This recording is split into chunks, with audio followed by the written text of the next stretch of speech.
തൊയ്യബ് മീഡിയയിലേക്ക് എല്ലാവർക്കും സ്വാഗതം. ഞാനിപ്പോൾ ചെയ്യാൻ പോകുന്നത് ജനനായകൻ ഓഡിയോ ലോഞ്ചാണ്, അനൗൺസ്മെൻ്റാണ്. ദളപതി വിജയുടെ കുറേ കാലത്തെ ഒരു ട്രിബ്യൂട്ട്, ഒരു മാഷപ്പ് പോലത്തെ ഒരു അനൗൺസ്മെൻറ്റ്, ഓഡിയോ ലോഞ്ച് അനൗൺസ്മെൻറ്റ്സ് ഇവിടെ ജനനായകൻ എന്ന് പറയുന്ന സിനിമയ്ക്ക് വേണ്ടി ചെയ്തിട്ടുണ്ട്. വിജയുടെ ലാസ്റ്റ് ആൻഡ് ഫൈനൽ സിനിമ. അതുകൊണ്ടാണ് ഈ ഒരു പുതിയൊരു ഓഡിയോ ലോഞ്ച് ഇവിടെ യൂട്യൂബിൽ ഇറക്കിയിരിക്കുന്നത്. അപ്പോൾ സിനിമ ഡിസംബർ 27 ഇറങ്ങും എന്നാണ്.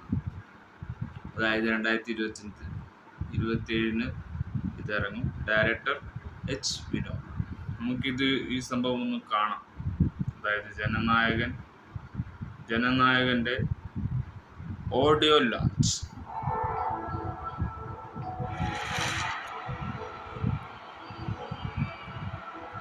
മലേഷ്യയിൽ വെച്ചായിരുന്നു ഇത് ചെയ്തത്.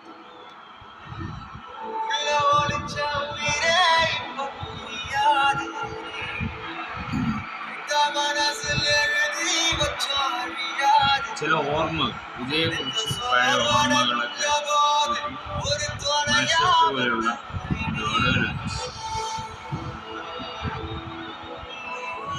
ഇമോഷണലായ ഒരു കാര്യം. പിന്നെ മലേഷ്യയിലെ പ്രേക്ഷകർക്കുള്ള അഭിപ്രായം. After 3 years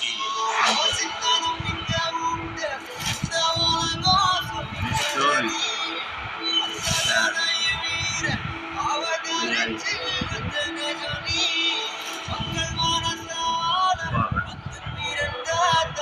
Tamil leader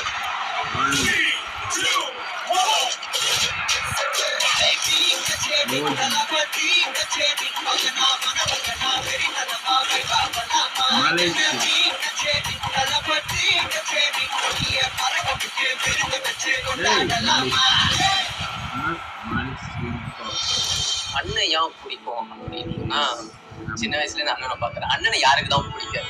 நீங்க இதுக்கு முன்னாடி புதிய படத்துல ஷூட்டிங் வந்திருக்கீங்க. மனிஷா வந்து உங்களுக்கு புதுசு இல்ல. எனக்கு என்னைக்குமே ஒரு இன்ஸ்பிரேஷனா என்னை கொண்டு போறாங்கன்னா எனக்கு யாருமே இல்ல. நான் வீட்ல ஒரு ஆளு தான். என்னோட அண்ணனா உங்களை நினைக்கிறேன். எனக்கு ஆக்சுவலி இந்த கையெல்லாம் ஷேக் பண்ணிட்டு இருக்கு. கடைசி படம் ஜனநாயகன் தெரிஞ்சுமே அவ்வளவு கஷ்டமா இருக்கு. அப்புறம் ஒரு படத்துல பார்க்க முடியாது அப்படின்னா இன்னும் கஷ்டமா இருக்கு. எனக்காக யாருமே வந்து நிக்காதப்போ உங்களோட பேச்சு, உங்களோட மோட்டிவேஷன் எனக்காக வந்து நின்றுச்சுன்னா என் லைஃப்ல நான் இவ்வளவு சக்சஸா வந்ததுக்கு காரணமே நீங்க தான்.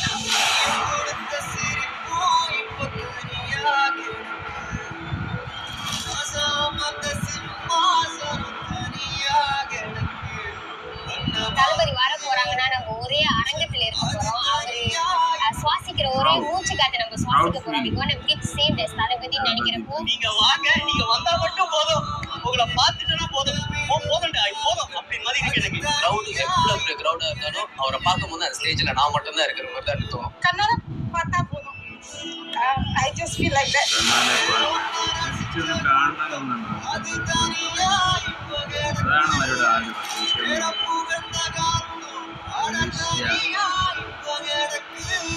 நேர்ல போய் அவரோட குட்டி ஸ்டாரை கேட்கணும். எனக்கு ரொம்ப அவரோட கத்தி படத்துக்கு வந்து அவருக்கு ரொம்ப பிரச்சனை வந்துச்சு, எக்கச்சக்க பிரச்சனை வந்துச்சு. அப்ப அவர் சொன்ன ஒரு நான் தியாகின்னு சொல்லிக்க மாட்டேன், அது எனக்கு ரொம்ப ஹிட் பண்ணுச்சு.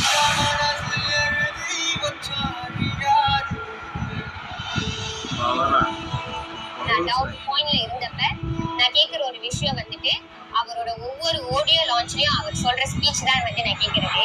நீங்க நல்லா இருந்தா எங்களுக்கு போதும். ஆடியோ லான்ச் டிவில பார்த்து பார்ப்போம். முதல் தடவையா எங்க சொந்த நாட்டுல எங்க மண்ணில மனுஷன் வந்து பேச போறாருன்னு கேள்விப்பட்டோன்னே என்ன கேட்டா இது once in lifetime opportunity. இப்படியோ தூரமோ தொடரணும் இல்லையோ பார்த்துட்டா போதும்டா. நெஞ்சங்கள்ல எனக்கும் ஒரு சிறிய இடம் கொடுத்திருக்கிற என்னுடைய நண்பா நன்றிகளுடைய மனசுதான் நான் குடியிருக்கிற கோயிலுங்க.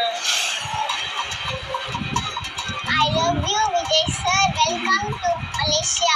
I love you so much. எங்களை நிறைய நேரத்துல நீங்க ரொம்ப ரொம்ப சந்தோஷப்படுத்திருக்கீங்க.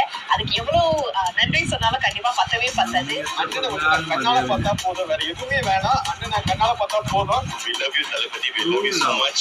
Malaysia always welcomes you. So இன்னைக்கு பாத்தீங்கன்னா கோடிக்கணக்கான தம்பிகள் தங்கச்சிகள் தான் உங்களுக்காக வெயிட் பண்ணிட்டு இருக்காங்க. So we always love you. Welcome to Malaysia. My heart goes for you. Really love you na. We welcome you to Malaysia Anna. Love you Anna. வாங்க, இங்க வந்து உங்களுக்கு வந்து பயங்கரமான சுனாமி லெவல்ல உங்களுக்கு சப்போர்ட் இருக்கு. We are waiting. கொஞ்சம் கொஞ்சம் நெஞ்சில் குடியிருக்கும். நெஞ்சில் குடியிருக்கும். The world going to be witness the biggest ever crowd in Malaysia happening for audio launch for a movie for a man. That's for everybody. சும்மா சொல்லக்கூடாது, உங்களோட வருவிக்காக I am waiting.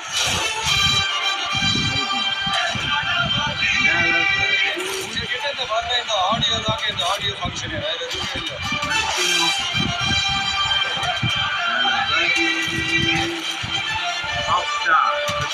லெவல் வேற லெவல்.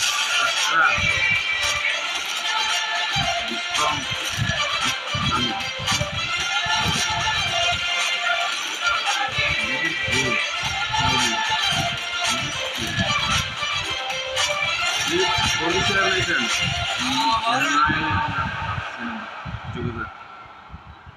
ഒരു വേഷമാടുന്നുണ്ട് എന്നാണ് പറയുന്നത്. ഒരു പോലീസുകാരൻ്റെ വേഷമാണ് എന്നാണ് തോന്നുന്നത്. പക്ഷെ രാഷ്ട്രീയക്കാരനെ കുറിച്ച് ഇവിടെ പറയുന്നുണ്ടോ എന്നാണ് എനിക്ക് തോന്നുന്നത്. നിരവധി പേർ ഇതിൽ കാസ്റ്റ് ചെയ്തിട്ടുണ്ട്. അപ്പോൾ ഡിസംബറിൽ തന്നെ ഇതിൻ്റെ ട്രേസറും ട്രെയിലറും ഒക്കെ കിട്ടുമായിരിക്കും. പ്രൊമോ ട്രെയിലറൊക്കെ യൂട്യൂബിലേക്ക് വന്നിട്ടുണ്ട്. പക്ഷെ എൻ്റെ ഒരു ഫാൻസ് എന്ന നിലയിൽ ഞാൻ വിജയെ കണ്ടിട്ടില്ല, വിജയുടെ തമിഴ്നാട്ടിൽ പോയിട്ടില്ല. പക്ഷേ നമ്മളൊരു കേരളക്കാരായതുകൊണ്ട് തന്നെ നമുക്ക് അവിടെ എത്താനുള്ള ഒരുപാട് പ്രശ്നങ്ങളുണ്ട്. നമുക്ക് അവിടെ എത്താനോ അവിടെ രാജ്യങ്ങളിൽ എത്തിപ്പെടാനോ പറ്റുന്ന ഒരു അവസ്ഥയല്ല. കേരളക്കാർ വളരെ യാത്രകൾ ചെയ്യുമ്പോൾ വളരെ ഫണ്ണി മൊമെൻറ്റിൽ പോകണമെന്ന് ആഗ്രഹിക്കുന്ന പലർക്കും യാത്രകൾ ചെയ്യാനോ അവിടെ എത്തിപ്പെടാനോ തൻ്റെ താരങ്ങളെ കാണാനോ അവരെ ഒന്ന് സെൽഫി എടുക്കാനോ പോലും ഇന്നത്തെ ജനങ്ങൾക്കാവുന്നില്ല. അവരുടെ പട്ടിണി പരിവേഷണം കൊണ്ട് മാത്രമാണ് അവർക്ക് തൻ്റെ സ്വപ്നങ്ങളായ കാര്യങ്ങൾ നേടിയെടുക്കാൻ കഴിയുന്നത്. അത് ഈ പറയുന്ന സ്റ്റാർഡം ഉള്ളവരും അവർ അറിയണം. നമ്മളെപ്പോലുള്ള സാധാരണക്കാർക്ക് ഫാൻ സ്കോറായി നിൽക്കാൻ മാത്രമേ കഴിയുന്നുള്ളൂ. ദളപതിയെ തേടിപ്പോവാനുള്ള ആവേശവും ഒക്കെ ഉണ്ടെങ്കിലും മണി പവർ, മസിൽ പവർ ഒക്കെ കാട്ടിയിട്ടാണ് നമ്മൾ ഈ ആഘോഷങ്ങളൊക്കെ നടത്തേണ്ടത്. നത്തിങ് മൈ സെൽഫ് അങ്ങനെയാണ്. അതിലൊന്നും നമുക്ക് എത്തിപ്പെടാൻ പറ്റാത്ത ഹാർഡ് കോർ ഫാൻസാണ് ഇവരെ മലേഷ്യയിൽ ജീവിക്കുന്നത്. അവർക്ക് മലേഷ്യയിൽ അണ്ണ തമ്പി എന്ന മാതിരിയുള്ള ഒരു ദളപതി കൂട്ടം അവിടെ കാണുന്നു. നമ്മൾ മലയാളികൾക്കും അതേ വേവ് ലെങ്തിൽ ജീവിക്കുന്നവർ തന്നെയാണ്. അപ്പോൾ ദളപതി എന്ന് പറയുന്നൊരു സിനിമ ഇറങ്ങിയാൽ ഓടുന്ന ഏറ്റവും വലിയ മുൻനിരയിൽ നിൽക്കുന്നതാണ്. പക്ഷേ ദളപതിക്ക് സിനിമ എന്ന് പറഞ്ഞാൽ ദളപതിയുടെ സിനിമ രാഷ്ട്രീയം ഒക്കെ വരുമ്പോൾ ദളപതി എനിക്ക് കാണാൻ പറ്റില്ലല്ലോ എന്ന ഒരു നിരാശയിലൂടെയായിരിക്കാം നമ്മളിപ്പോൾ ഈ ഓഡിയോ ലോഞ്ച് കണ്ടുകൊണ്ടിരിക്കുന്നത്. ഫാൻസ് എല്ലാവർക്കും ഒരു ഇഷ്ടം, ദളപതിയോടുള്ള ഇഷ്ടമാണ് നമുക്കുണ്ട് എന്നതാണ് ഞാനും പറയുന്നത്. അല്ലാതെ അവരുടെ ഇഷ്ടം മാത്രം ഉയർത്തിക്കൊണ്ട് നമുക്കൊരു കാര്യവുമില്ല. കാരണം എനിക്കും ആഗ്രഹമുണ്ടായിരുന്നു ദളപതി ഒന്ന് സെൽഫി എടുക്കാൻ, ഒന്ന് കാണാൻ. അതൊരു